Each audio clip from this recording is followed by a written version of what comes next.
Live stream is going. You ready to do this thing?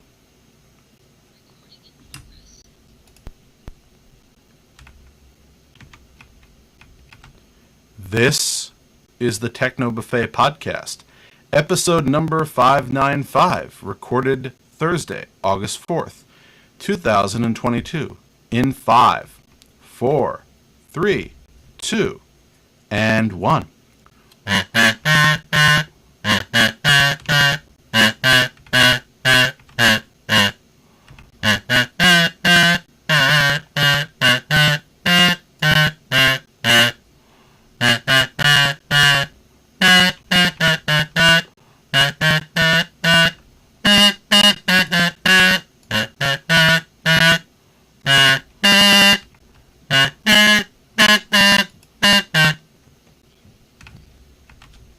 Welcome to a slightly delayed, in real time, but still here on Thursday night episode of the Techno Buffet podcast. Well, I'm coming to you from Jerry's room.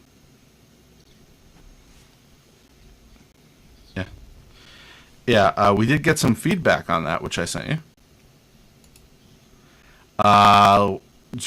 Without getting into too much detail, the title of it was Zoom. Really, what year is this? Yeah, and the comment was, get with 2019 already. And this is from our friend the Door-to-Door Geek, who suggested we consider video.ninja. I have not had time to look into that. Well, I have faith in him. He's a guy who knows stuff.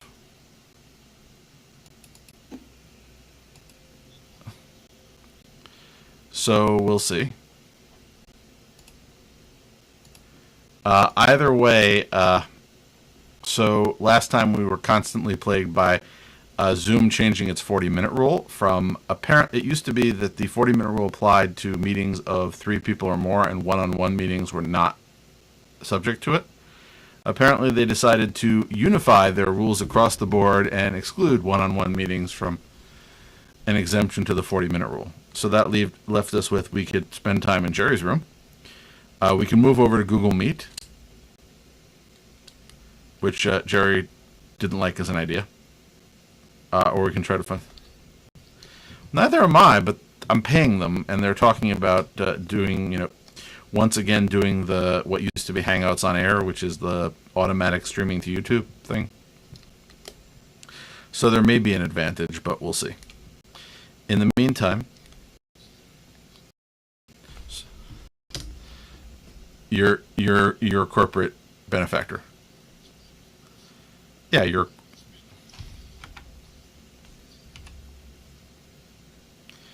Yeah. I didn't say I didn't understand. I just said it's one of those things where I fully understand why you have no problem using this particular Zoom. So,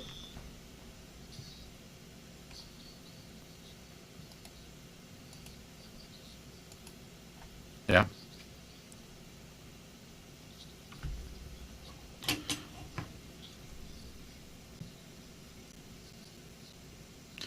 Yeah, Meet has its advantages, but every service has its pros and cons.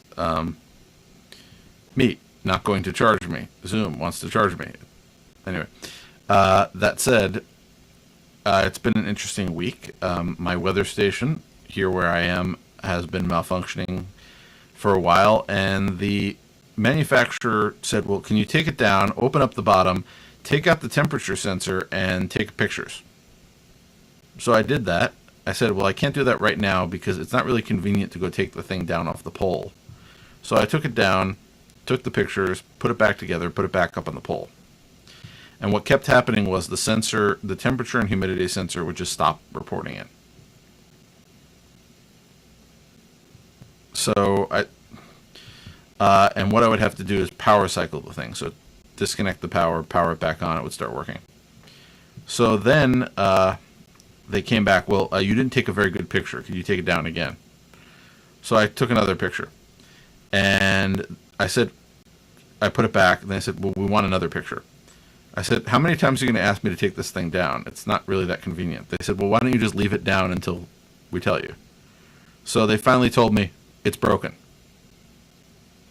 They said, we'll be happy to replace it if it's under the 1-year warranty. I said, I bought it in 2020. It's not under the 1-year warranty. Do you know what they said? No.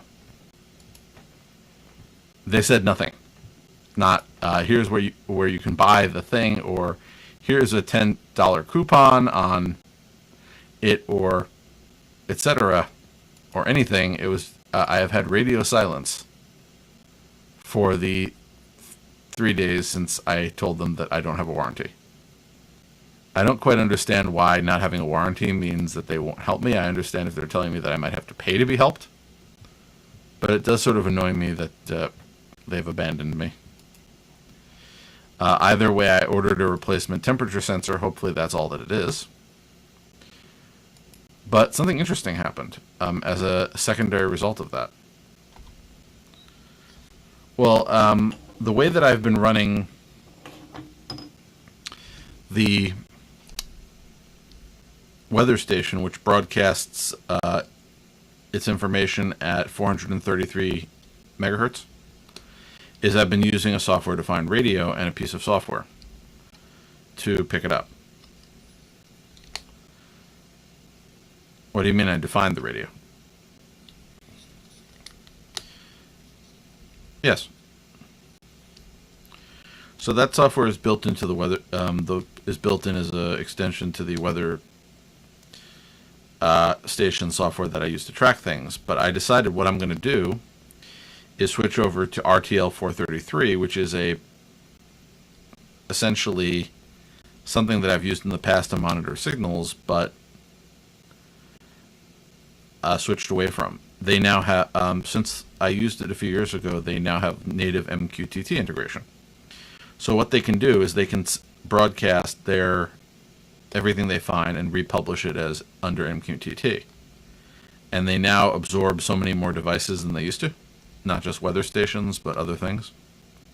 So I said, okay, fine, I'm going to do the same thing that I did for Z-Wave in a different context and other things. I'm going to create a gateway over MQTT, and it will simultaneously feed Home Assistant and feed the weather station software, which the weather station software has a driver that can get its data over MQTT.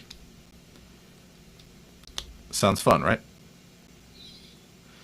Well, that's a weird thing, because I was surprised at what I've been picking up. So I've had this running for here, which is in the country.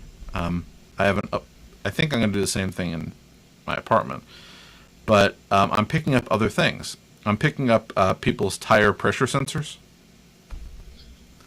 Apparently somebody has a car somewhere within range that has a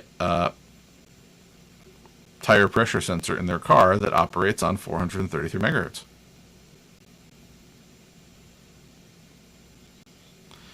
I'm picking, because RTL 433 is any device it recognizes broadcasting on that frequency, it's picking up, converting into text, and then publishing to an MQTT topic as an event. So it can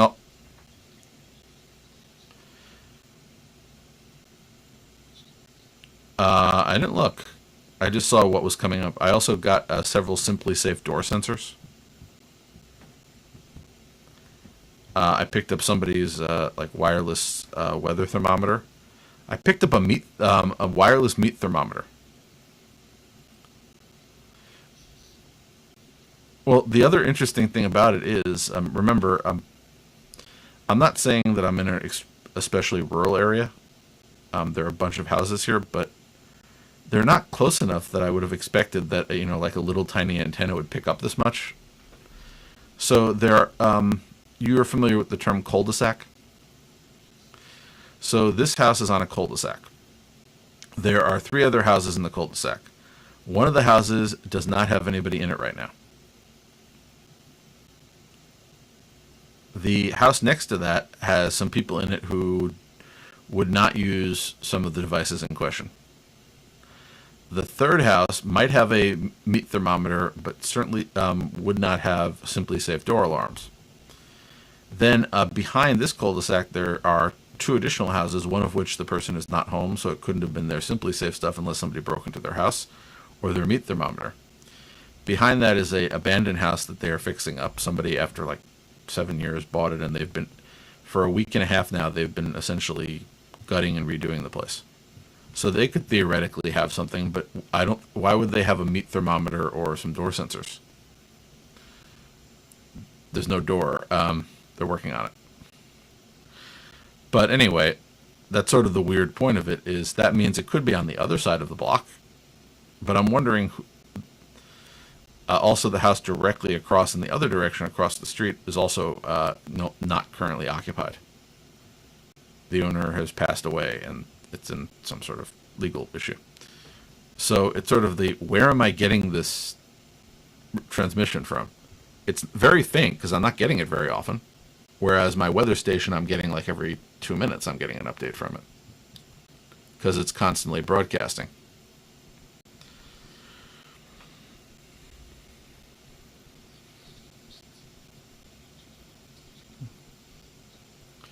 Yeah, according to this, I just started, I was working on the same conversion before the podcast from remotely to my apartment in Queens. I'm picking up my weather station, which is fine, but I'm also picking up somebody else's battery operated sensor from the same company.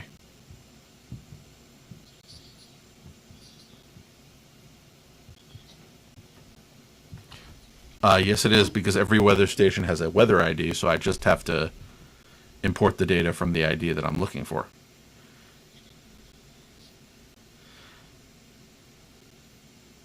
Well, no, I'm getting a lot of data. The data that I'm getting from the device I'm looking for is not noisy. Really? How do you know I don't want to know when my neighbor opens and closes their door? That sounds like fun, assuming that I know which neighbor it is. Oh, look, the Joneses are home. No? Anyway, this is the way I've always gotten data from the weather station. I just haven't looked to see what else is on the same frequency. So the reason why I'm looking now is my water leak sensors are also 433. So I'm using a different device to pick it up.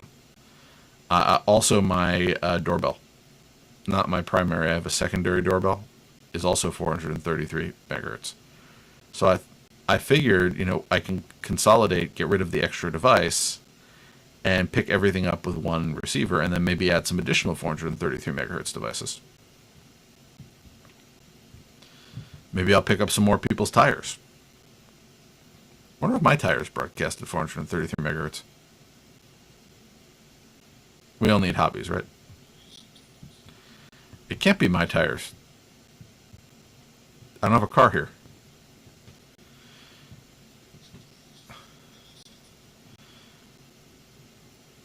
$100 miles away? I drove... No, I drove my parents up here, so I took their car. But I figured I'll drive them back afterwards. So, don't need a car of my own at the moment. But I miss my car. Anyway, well, I just bought it off lease, so I wish I could spend some more time with it. So that was my weird, like, home automation-y thing for the week, where I'm working on upgrading a system so that it works independently and can link to multiple things. But I've discovered this, and I've been essentially watching this for a while. But it does give me a chance to, tweak these really obscure things that I never spend time looking at.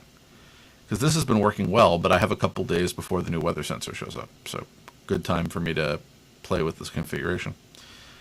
Also, I upgraded to version 2022.8 of Home Assistant. What? Well, technically it was 2022.8.2, but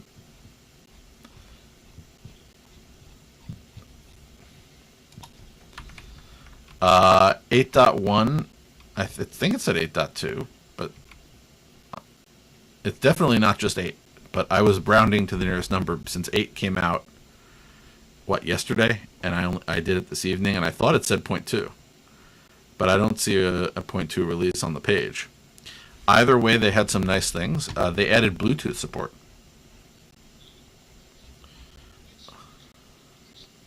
Yeah.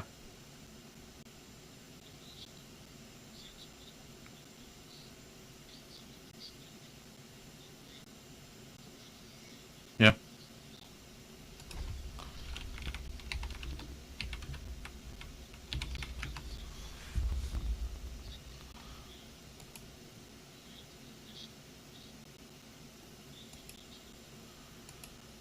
I thought you can extend Bluetooth.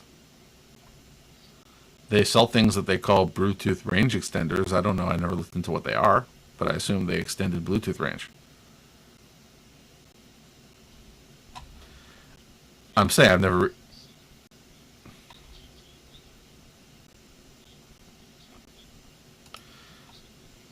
That might be easier, but they do make like repeaters for Bluetooth. It's a radio signal.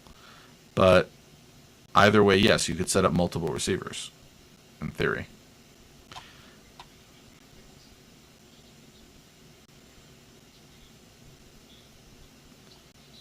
Well, that's why I thought the repeater might work better for you, but I've never tried one, so I don't know. But either way, I upgraded and I instantly set up the new Bluetooth integration, which I think it's one of the first integrations where it's an integration that doesn't do anything by itself, but it's an integration used by other integrations. So their first example happens to be SwitchBot, which remember makes my curtain openers. And I've been having stability issues with that. The same reason why they switched to this new Bluetooth stack. Their old one was problematic at times. So hopefully that'll help. They also added a bunch of other Bluetooth devices that will work with this integration, including Govee, who makes my water sensors, but my water sensors are all 433 megahertz. But the bunch of companies that make like Bluetooth temperature sensors. So not a bad thing. They did one other really nice thing, which is what they call "You Can Fix It," which is it's the repairs feature. So the idea is that if there is an actionable thing that you can do to fix your installation, that it will automatically tell you, by the way, we did this, or by the way, you can do this.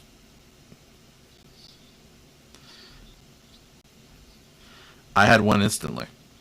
Well, I had one instantly that I had an integration activated that was being deactivated because it was no longer supported. I didn't really use it, but it was interesting. It was the flew by you. So apparently you can no longer you can no it's actually one of the things in 2022.8.1 which is add repair item for due to remove no longer functioning flew near you integration. I'm not sure what automation I could do with knowing whether or not the instances of flew near me were high. I just thought it was interesting. One time I tried installing like the COVID stats integration. That just depressed me, so I figured, I'm not doing anything interesting with it, so I took it away.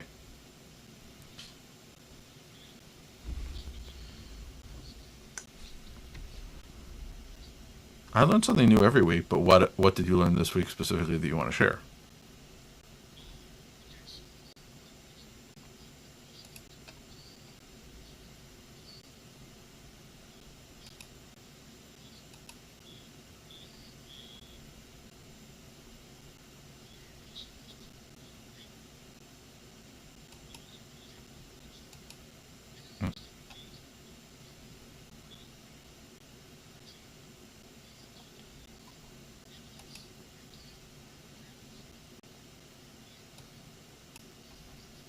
Yeah.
Do you every so often just sort of go in and tweak your automations?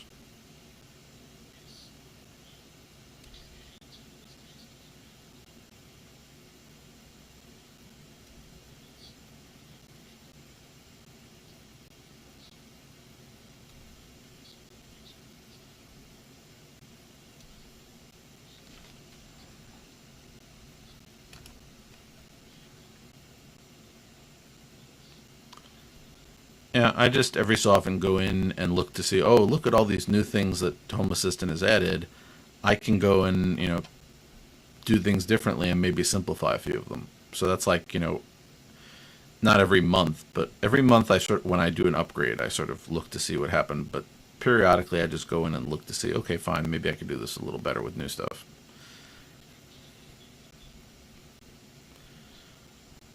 Once it didn't really work well for me, and I decided to table it.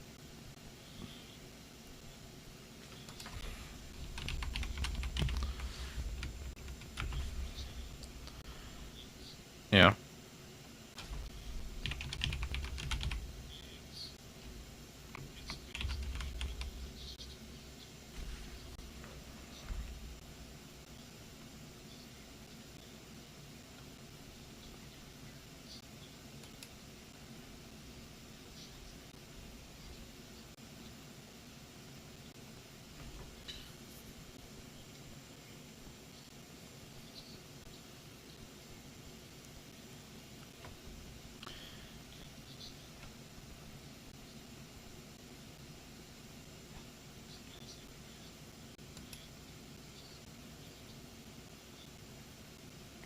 Yeah, I have to do a little with that. I do some things, but I haven't gotten to the. No, that's what I'm saying. I haven't gone to tweaking that.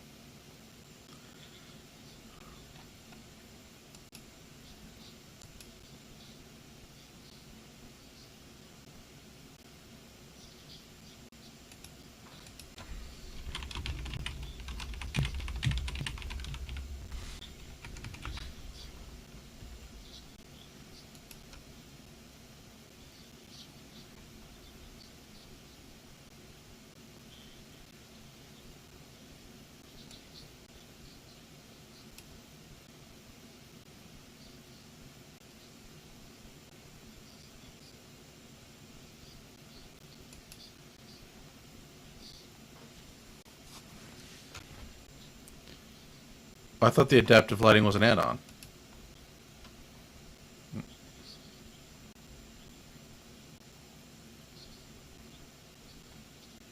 Okay, I thought that it was an add-on, so maybe I'm thinking of a different one. Anyway, never know. In the meantime, I'll have a look again. As I said, I'm thinking of something else, I think. Uh, no, trigger IDs I knew about, but I didn't realize adaptive lighting went in. I thought it was a plugin still. But anyway, speaking of plugins, apparently you could buy this new power meter that can measure charging speeds on USB of up to 240 watts.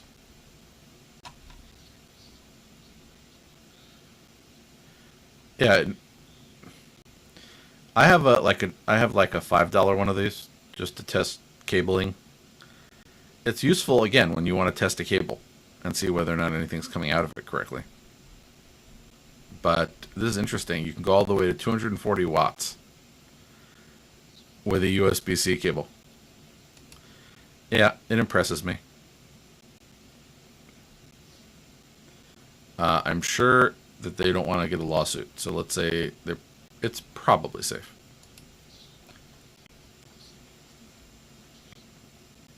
I assume the cable has to be thick. Yeah. Anyway, moving along, Discord.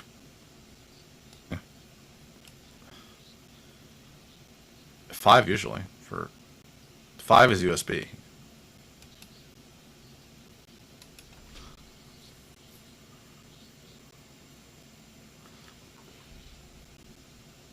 I'm not sure. Let's see, 240 watt USB-C. They have cables that theoretically should support it, but the question is Is there a device that actually... Here we are. They say there are devices that actually will feed it, but is there a device that actually uses it?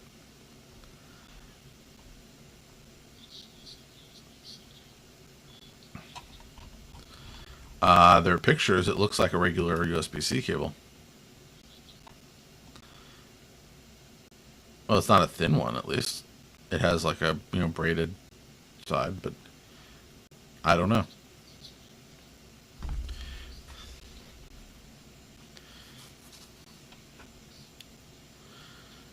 Well, it says here 48 volts, 5 amps. So apparently it's not going to be 5 volts. So they're using a higher voltage. Yeah. So that probably explains it. But again, I wonder what's using it.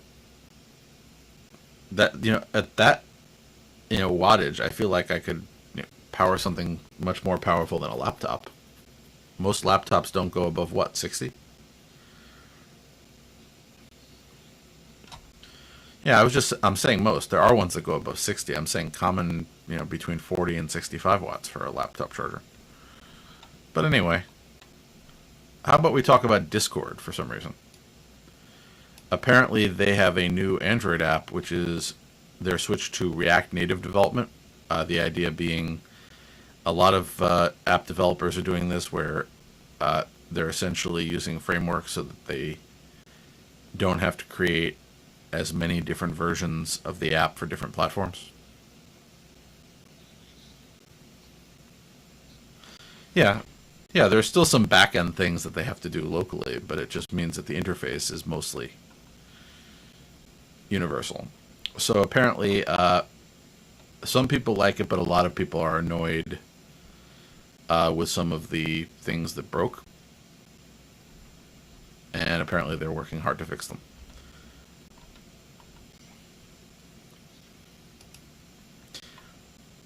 I don't know. I got involved with a whole thing related to Discord yesterday in a random conversation about.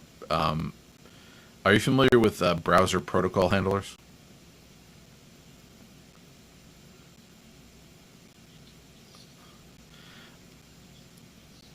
Well, no, that a protocol hand. No, a protocol handler for is where essentially a website or otherwise registers a custom protocol handler in the browser that will launch the site. For example, IRC colon slash slash to launch your IRC app. Then registering yeah. No, I got into a random conversation about it yesterday. I was looking at these things, and it's interesting because if on mobile, if you have one of these protocol handlers and let's say your web browser on mobile, it will launch the appropriate app. But it doesn't do that so much on your computer because most web versions of web apps are not registering the protocol handler. I just found that interesting. And I was looking at this and saying, okay, fine, I can't click on a link and know to launch the thing that I voluntarily installed as a web app. And then I said, well, what can I code it myself? As in, is there like an add-on for Firefox or an add-on for Chrome that will allow me to specify these things manually? And that's where I left off last night and said, okay, I didn't find one with a quick Google search. I'll have to look more. Because I would like it if every time I clicked one of these things, it would launch the thing related to it. I found that I have the Google Messages SMS web link on my computer, so I can. It does not register the SMS protocol handler.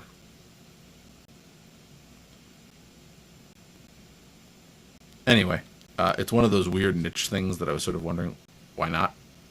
Because Google Voice, if you launch the Google Voice web app, it will ask you if you want to register it for telephone numbers to launch if you click a telephone number on your computer. But yet, conversely, nothing is registering SMS, even Google Voice.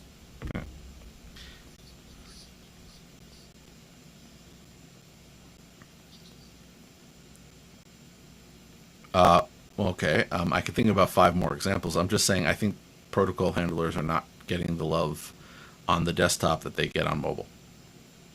That was my conclusion. I'm not sure if that's a good or a bad thing, but I just ended up in a rabbit hole about it.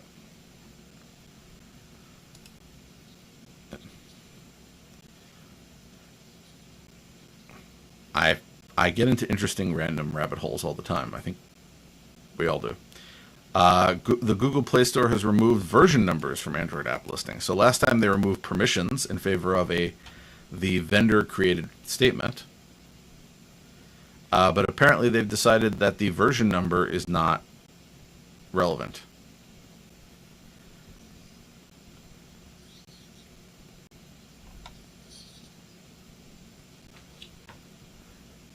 I'm always skeptical. They say they are.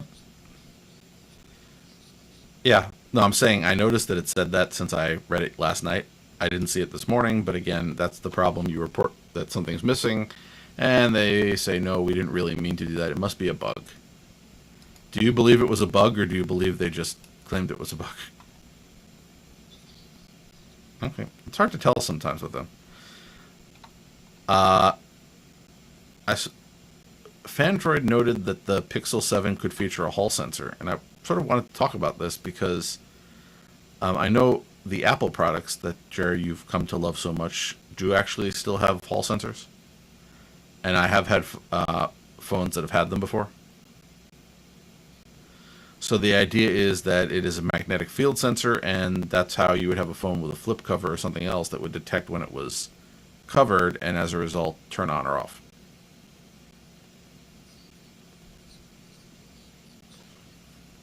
Well, again, I think it's a low power way of doing it.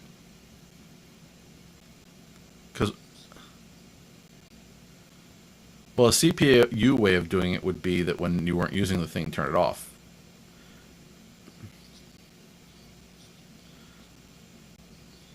Yeah, there may be reasons why. I'm not sure. One, I don't know how much power the camera uses versus a Hall sensor, but you also have the fact that people may get nervous about you constantly turning on their camera for a different reason. You could also go for a light sensor, I suppose. But what I'm saying is I find it interesting that they may be looking back into this very simple way of solving this problem. So, I actually used to like flip covers. I haven't had one in a while, but I used to like the idea. I always like to cover up my screen when I'm not using it, because I see how many people break their screens, and I have been lucky. I've never broken a screen. Have you ever broken a screen, Jerry?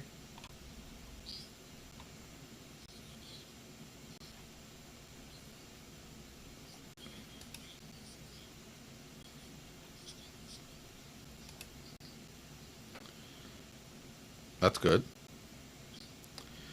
Yep. And apparently, Google killed one of my favorite search features.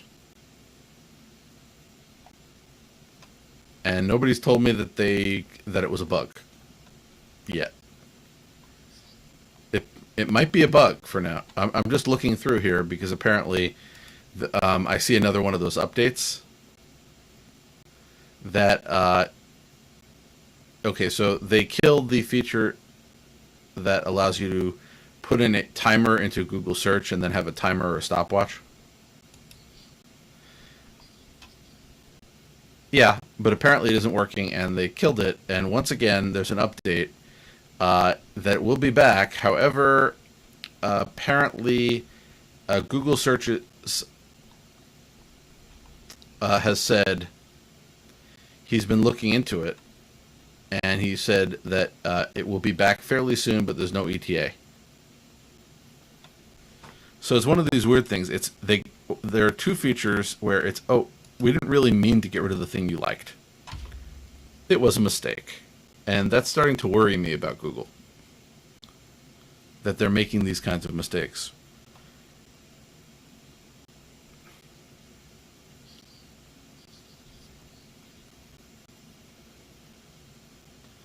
Yeah, I know. The Verge commented on the subject, don't worry, Google Search's built-in metronome is still working. Yeah, I like it when article writers have a bit of sense of humor. But the thing is, I really like that feature, and I've used it. So when I don't feel like going and doing some other way of doing a timer. But there we are.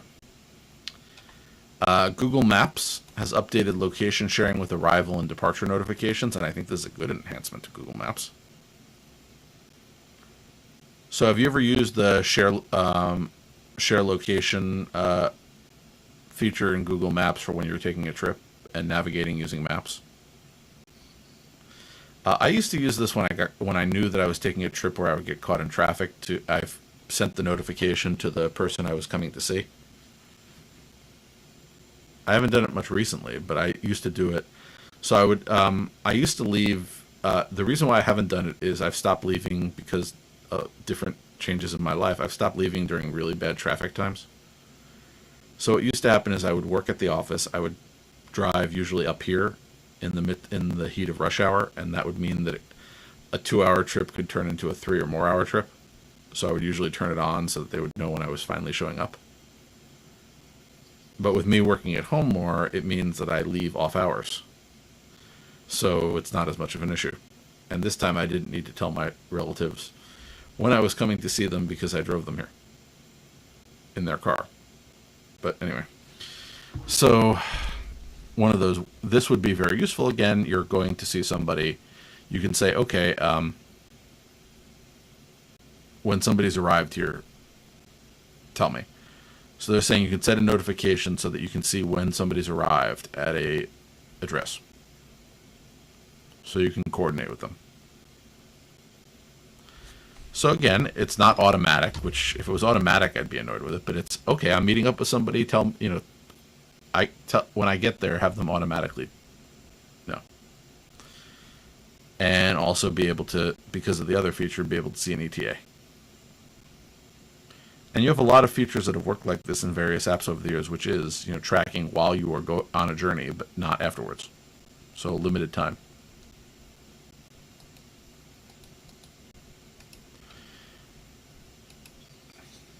What? Yes?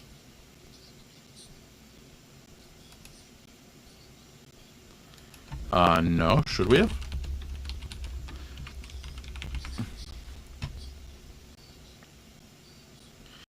Yeah, what do you install them to do?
Yeah, they have a wiring diagram. I've looked at it. I just pulled it up again. But essentially, this goes in between if I understand correctly, it goes in between the load and the light.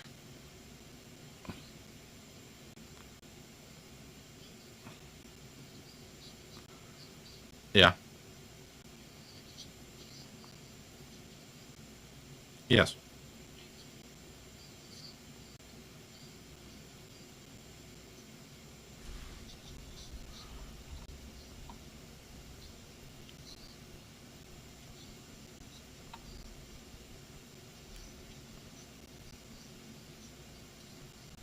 Well, it also says, and I quote from the page, no neutral wire required. So there must be a way to wire it without it. I've seen things like this because the Shelly is similar to this, but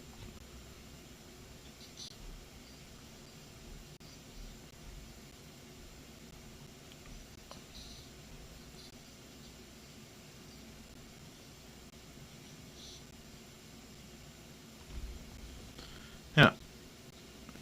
As I said, I'm just looking at the wiring diagram. Wiring with one external switch control. So according to this, you could do it entirely by using essentially one wire off of the thing. So you'd have the load going out to the, let's say, to the light bulb, according to this, and then you would have the S2 coming off of that same thing, and then apparently, yeah. So it says it looks like it could all be done with one wire. The Sonoff ZB Mini L, not the Mini L. Not the Mini L. Oh, there's one that's smaller than the Mini L? Okay, I was looking at the Mini L. Okay. You just want the regular Mini? Okay.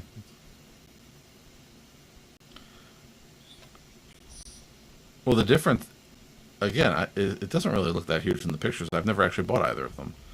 But the Mini L says that it doesn't need a neutral in the wiring instructions. The Mini shows, let's see, wiring instruction. Yeah, this one would need a... So you can always go for the Mini L. It's really that huge? Well, I wouldn't do this at the switch side. Why couldn't you do it at the light side? You might have more space in the box and the ceiling.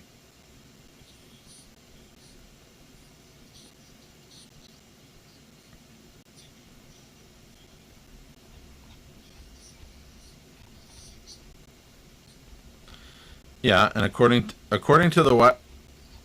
Yeah, but well, that's why I'm saying. Yeah, yeah. I'm just looking at the wiring with one. If you got the L and you wired it at the light side, I said if. It looks like you could do it with only removing one wire. That's why I said it wouldn't fit in the gang box, but it might fit in the ceiling for whatever you're powering. But anyway, that's neither here nor there. Project for another day for me, maybe. Maybe I'll buy an L. Anyway, gives me an idea. Still have to find an electrician who has the patience to deal with some of the stuff, because I don't. I've decided that I'm not going to try until I've given up on finding an electrician. How about this for a story? Google's Pixel at a Glance widget, which we've talked about before as one of their Pixel exclusive features, now includes air quality index alerts. Well, you know how I feel about my air quality. I like playing with that sort of... Well, I'm saying I like to know if there's something wrong with it. And it is timely now because remember there are wildfires on the West Coast. So that is a time when people care about air quality, when it's questionable. Is that not true?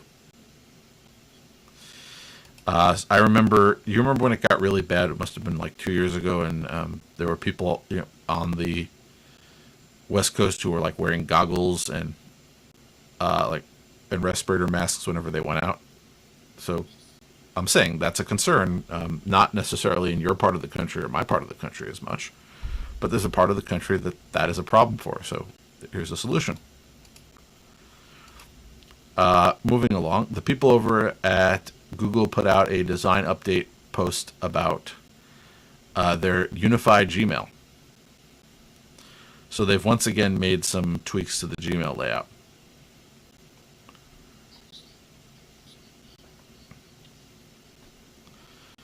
Well, what they've said is they've essentially allowed you to toggle apps between the left side of your window and other places.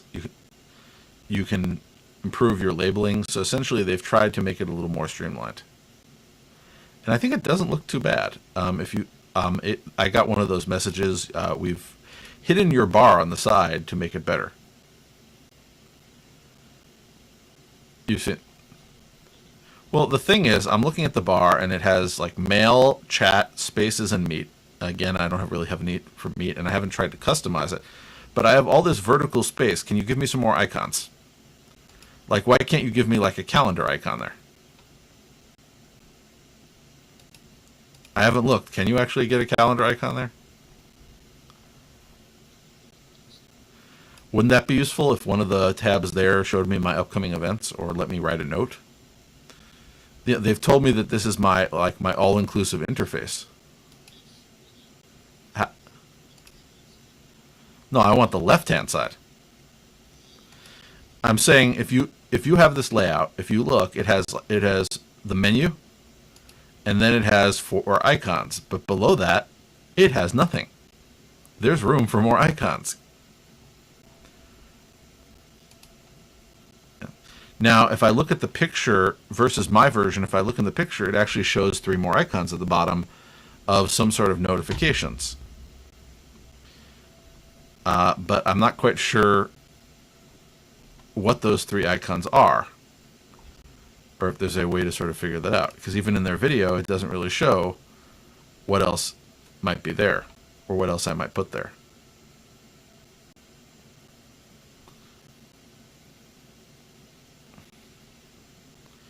But it says, using quick settings, you can toggle whether it's Gmail or a combination of Gmail, Chat, Spaces, and Meet, but that's not the Google app I want there. As I said, I want other Google apps there. Am I the only one who thinks this? Well, I'm in a minority, I know. Let's see, moving along here. Somebody who we followed in the past from Android Central, whose name is Jerry, and you know people named Jerry know what they're talking about, right? Well, I don't know. I thought Jerry Hildenbrand over at Android Central seems like a relatively intelligent person. I've never met him.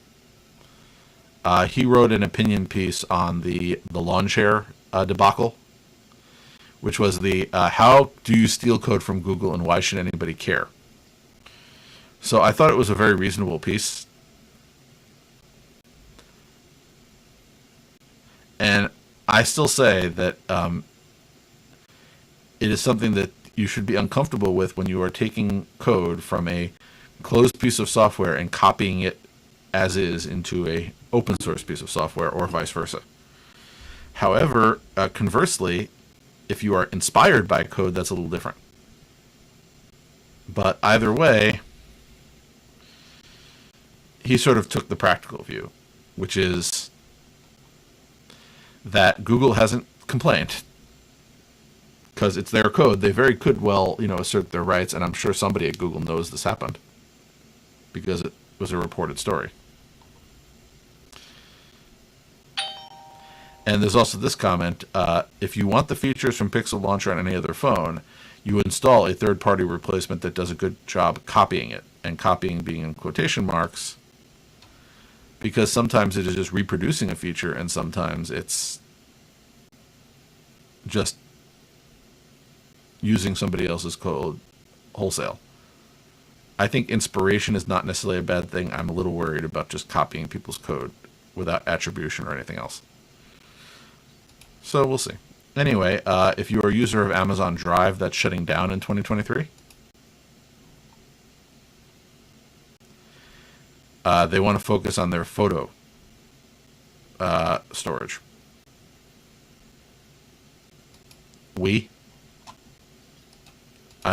I don't know. I wasn't using it. They gave it to me for free. I didn't use it.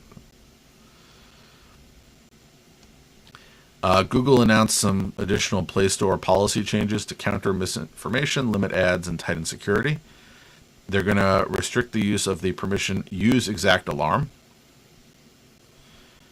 So apparently, in order for you to use that permission, you have to be an alarm or clock app, or you have to be a calendar app that shows notifications for upcoming events.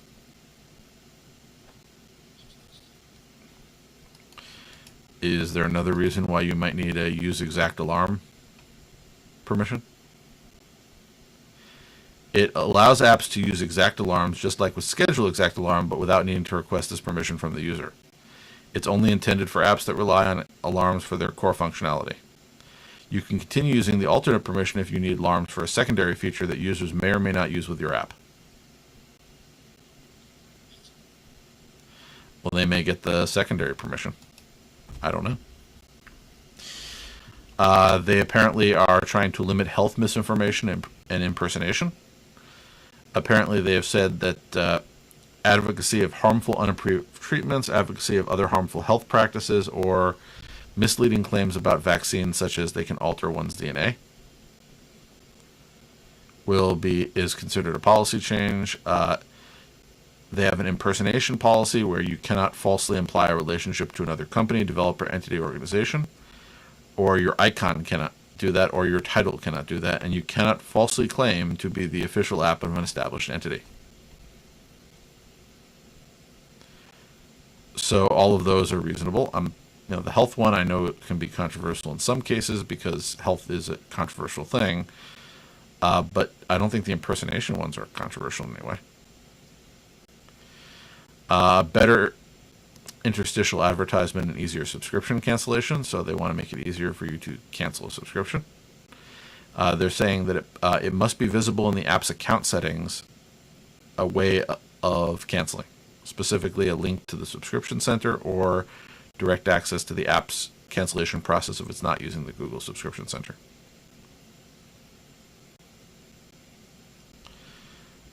Restrictions to stalkerware. Apparently you cannot present yourselves as a spying or secret surveillance solution. It surprises you that you can't pretend to help people spy or surveil other people? Well, they're saying that they don't want that in their store. It doesn't mean you can't install it. It just means you can't install it from their store.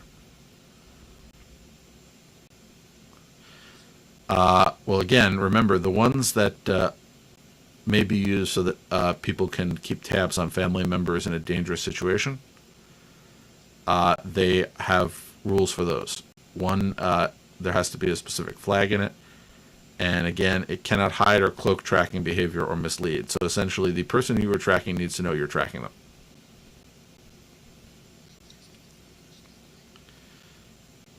Yeah, but I can understand why Google doesn't want to be a part of stalkering.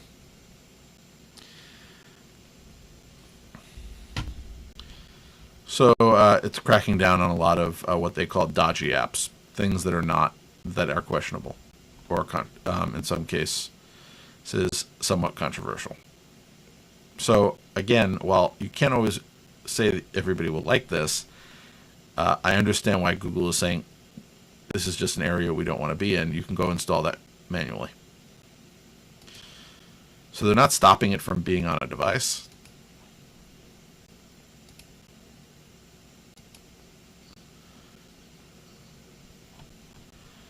That's the thing. It is their store.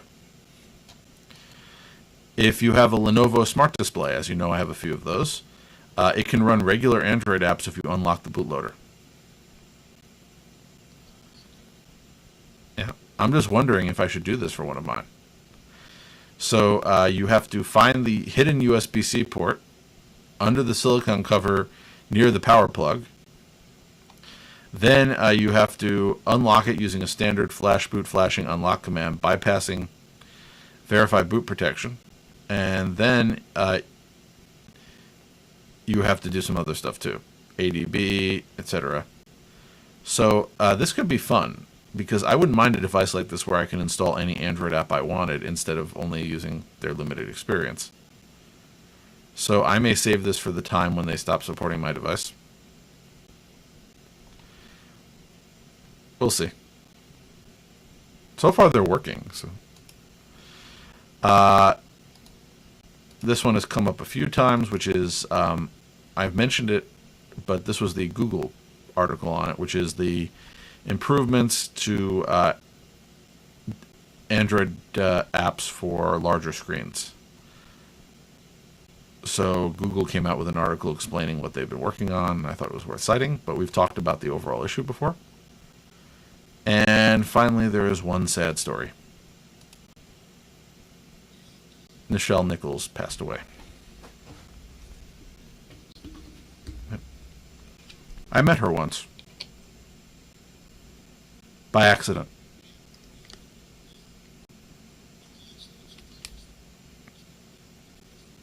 I don't know if I did. Did I last week?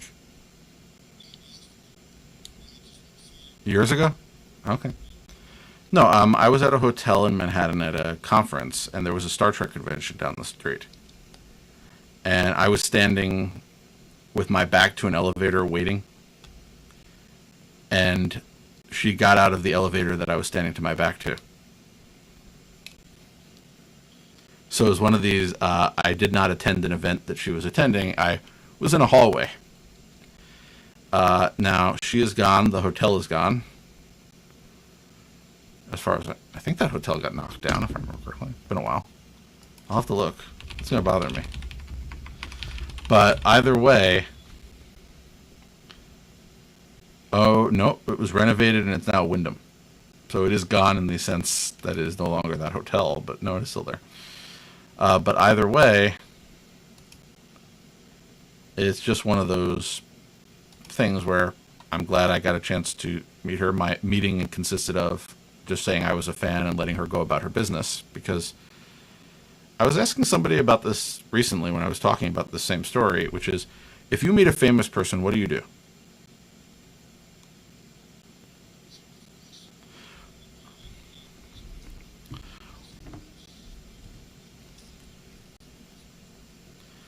Yeah, well, that's why I sort of say, I know, I see all these people, they meet a famous person, it's, can I take a picture with you? And as much as I would probably like a picture with certain famous people, I feel like unless they're at an event where they're intentionally doing that, I feel like it's just, big fan, nice to meet you, and let them go about their business. Not that I've met that many famous people over the years, but a few.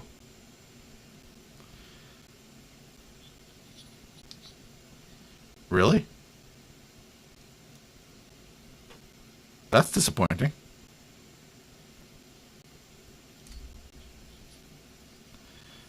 Uh,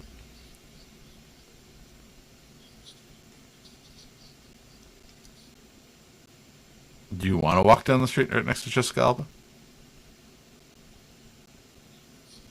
Okay. All I can say on the subject is I've met a few famous people in just random situations, or I've been at events where there were famous people, but I can't say that I've socialized with any. I was once at a book signing for a Star Trek book and met Herb Solo, who was the original executive producer of Star Trek, and had a brief conversation with him about his book, but I can't say that I've had long conversations with anybody. Anyway, well, I think he did some sort of 25th anniversary stream recently, because I saw an article about it. So it's probably somewhere on YouTube if you want to see what he looks like today and hear him talk about Stargate, because I didn't watch it, but I did hear that they did some sort of stream recently. Anyway, YouTube has an interesting interpretation of my interests and occasionally sends me things, and I wonder came from. It's not that I've never watched Stargate, and I rewatched it not long ago, but I didn't know that YouTube knew that. Anyway, so, well, maybe Amazon will reboot it. You never know.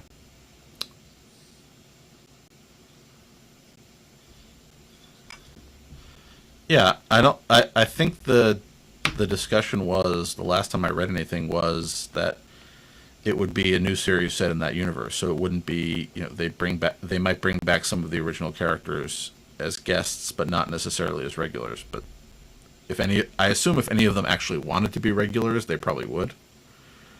But I gathered Richard Dean Anderson is retired, and so he might agree to do a cameo or something. Or I think the last time he appeared, he did a voice cameo. But I don't know if any of the actors necessarily want a steady gig as opposed to a recurring job. But who knows? I don't know any of them either.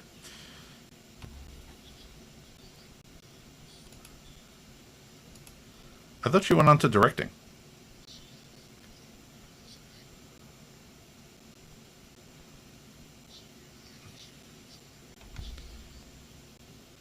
So, yeah, and I think that's one of the reasons why she wanted to do something different. And I think I don't think I've seen that since it was on the air. But anyway, I think that was when occasionally the Sci-Fi Channel had a show I might actually watch. Has the Sci-Fi Channel had any shows that anybody would watch recently? I haven't really looked. I don't know. Resident Alien sounded interesting, but I never watched it. I don't know. I didn't watch it to find out. Clearly, I wasn't motivated enough. Anyway, so that brings us to the end of our week this week. Just because we've had some scheduling issues over the last few months, I feel like I should ask, will you be here next week, Jerry? Will I be here next week? Well, I think I'll be, unless something happens. So shall we talk to everybody next week? Or we'll talk at everybody because they're not here. Okay. Until then. Goodbye.